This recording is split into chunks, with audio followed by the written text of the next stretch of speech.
Hi everyone, my name is Álvaro Prieto Arenas. Good morning or good afternoon. I will be doing study plan chapter 2 from question 2.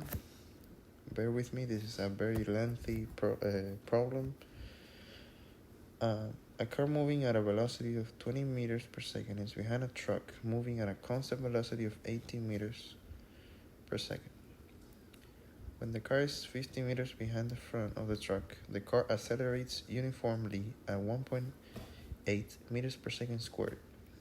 The car continues at the same acceleration until it reaches a velocity of 25 meters per second, which is the legal speed limit. The car then continues at a constant velocity of 25 meters per second until it passes the front of the truck.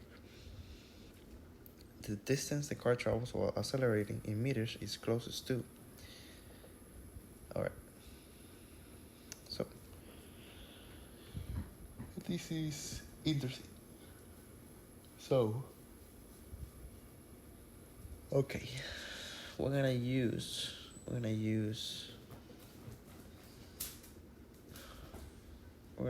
two different problems, two different scenarios. In this case, I'm gonna draw two graphs.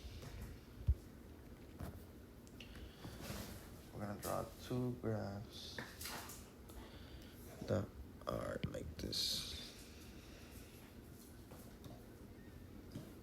kind of like that, and then another one over here.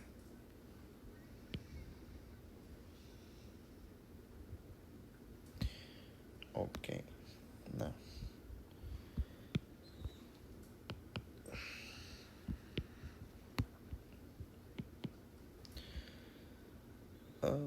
wait,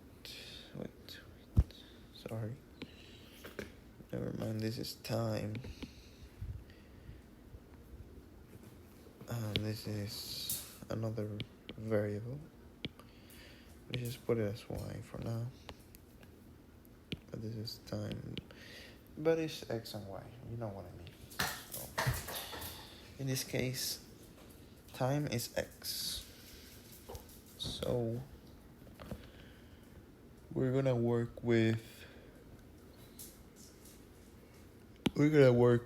this formula. Vt equals initial velocity plus acceleration times time. So 25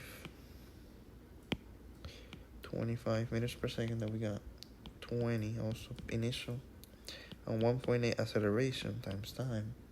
So we're gonna find out what time is. So it will be 5, because 25 minus 20 is 5, and 1.8, because we're finding t, equals 2 to the 77.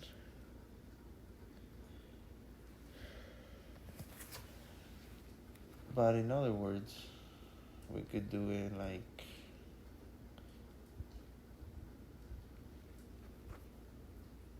to 0.28.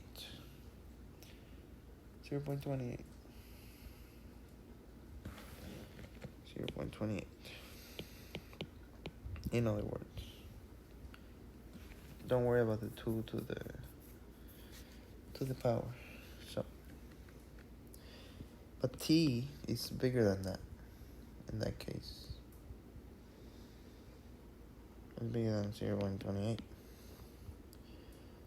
We're gonna do another equation,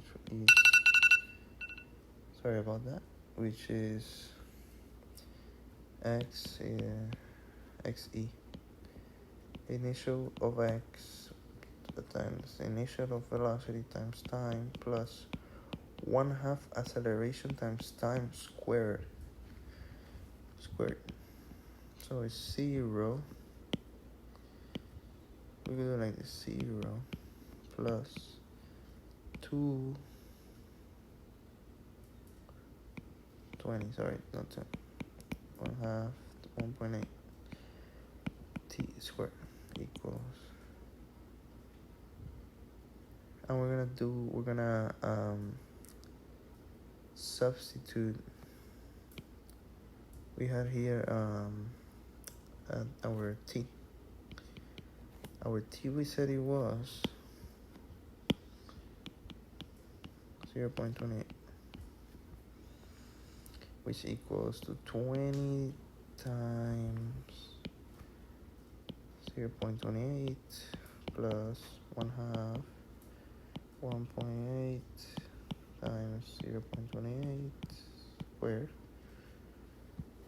which will give you 62 or 68.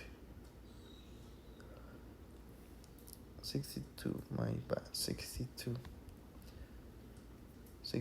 of xe. 62 of xe, 62. So how do we find those? How do we find those?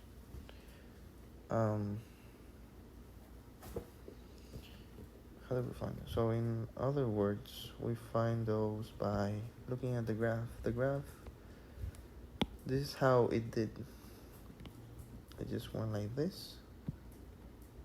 It accelerated, but it decelerated at a certain time.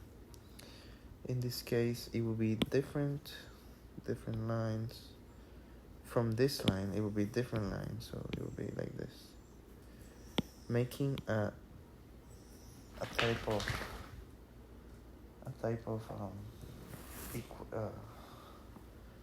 a new time of x, with different meters and different times and different accelerations. So our answer is around 62. So it will be C. It was a difficult problem to explain.